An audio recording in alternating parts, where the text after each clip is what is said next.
और लेकिन ओवरऑल यदि हम बात करें तो भारतीय जनता पार्टी अपना हेलो। आवाज आ रही है, आप बोलते रहिए। ओके ओके ठीक है।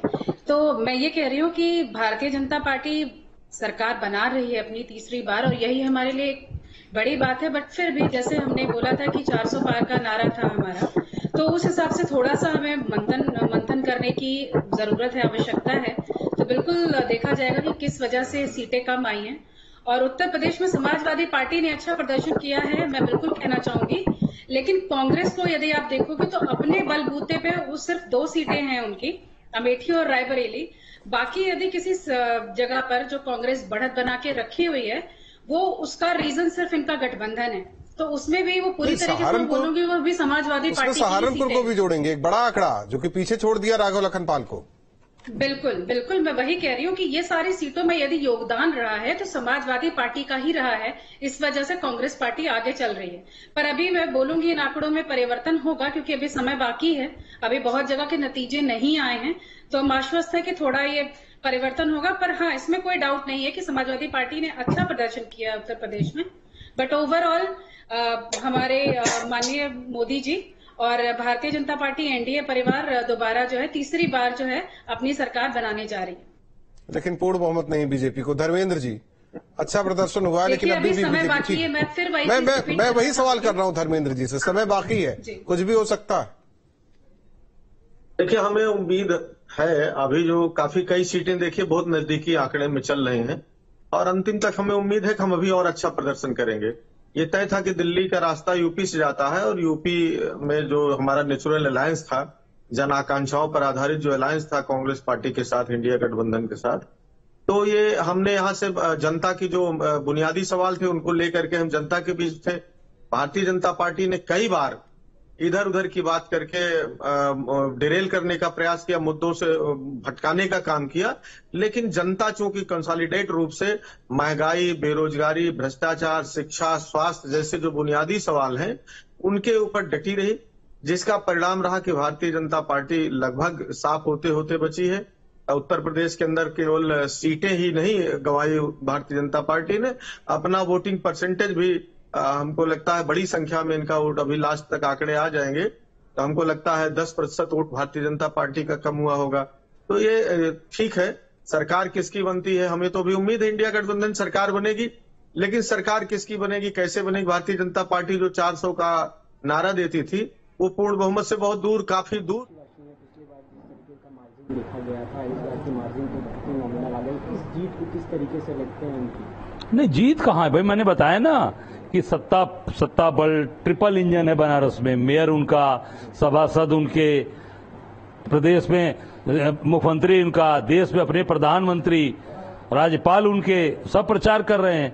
तो जब सबके प्रचार करने के बावजूद भी आज मोदी जी 1.5 लाख से जीत, 3 घंटा तक तो पीछे थे। काशी की जनता ने 3 घंटे तक पीछे रखा मोदी जी को, और 1.5 लाख से जीतने में पसीने आ गए, पसीना निकल गया पूरे शरीर का। तो हमारे कार्यकर्ताओं ने, हमारे भाइयों ने, काशी की जनता ने दिखा दिया कि उनका प्यार अपने भाई के साथ है, अपने काशी की बेटे के साथ है। अरे भाई, ये तो पूछिए उनसे कि 10 लाख पार कहाँ था। मैंने पहले कल ही कहा था 10 लाख पार कुछ नहीं, 400 पार झूठी बातें हैं, केवल झूठी बात करते हैं। ये बाबा विश्वनाथ की कृपा है हम लोगों के ऊपर, उनके भक्त है। माँ गंगा की पावन तट पर हम लोग रहने वाले लोग, माँ गंगा की गोद में रहने वाले लोग, तो जो चीजें सही बात समझ में आ गई लोगों को कि काशी का बेटा काशी के साथ खड़ा रहेगा, सुख दुख का साथी है। ये गुजराती गुजरात से नहीं आया है, और ये केवल ठगने नहीं आया है काशी के लोगों को, सारा काम गुजरात के लोगों को दे दिया। सारे धंधे, व्यापार, काम, सब काम गुजरात के लोग यहाँ करते हैं।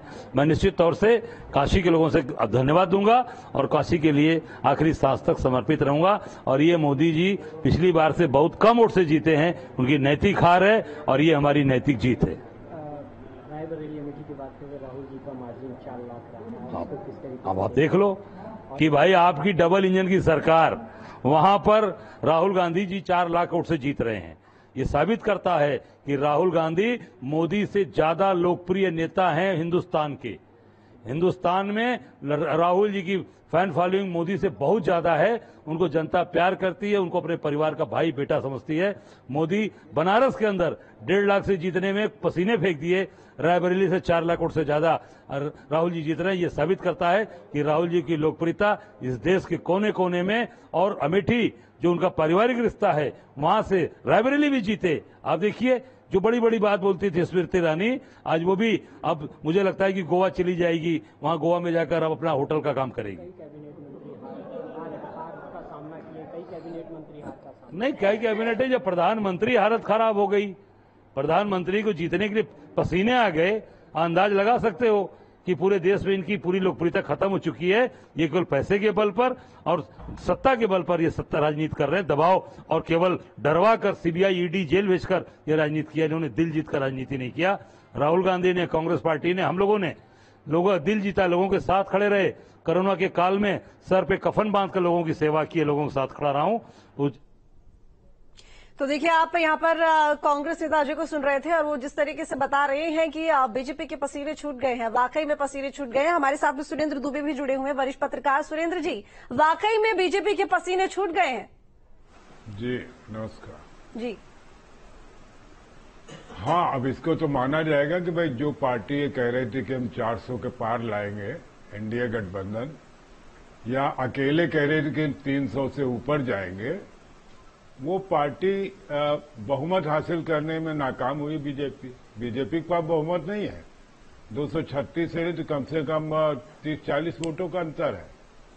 वो जो उसके वोट हैं, क्या कहते हैं, गठबंधन के जो एनडीए के साथी हैं, मेनली टीडीपी और जेडीयू, नीतीश कुमार, इनके बल पर वो 295-96 पर आ रहे हैं। तो वो जो मोदी जी कल तक पार्लियामेंट में कहते थे कि एक अकेला सब पर भारी, तो भाई वो मिथ तो टूट गया। तो इसको हम बीजेपी के लिए कोई जश्न मनाने का कारण तो नहीं मानते। ये बात ठीक है कि परिणाम ऐसे आए कि इंडिया गठबंधन सरकार नहीं बना पाएगा, क्योंकि उसको 30-40 सीटों की और जरूरत है। लेकिन अब देखिए, कल से परसों तक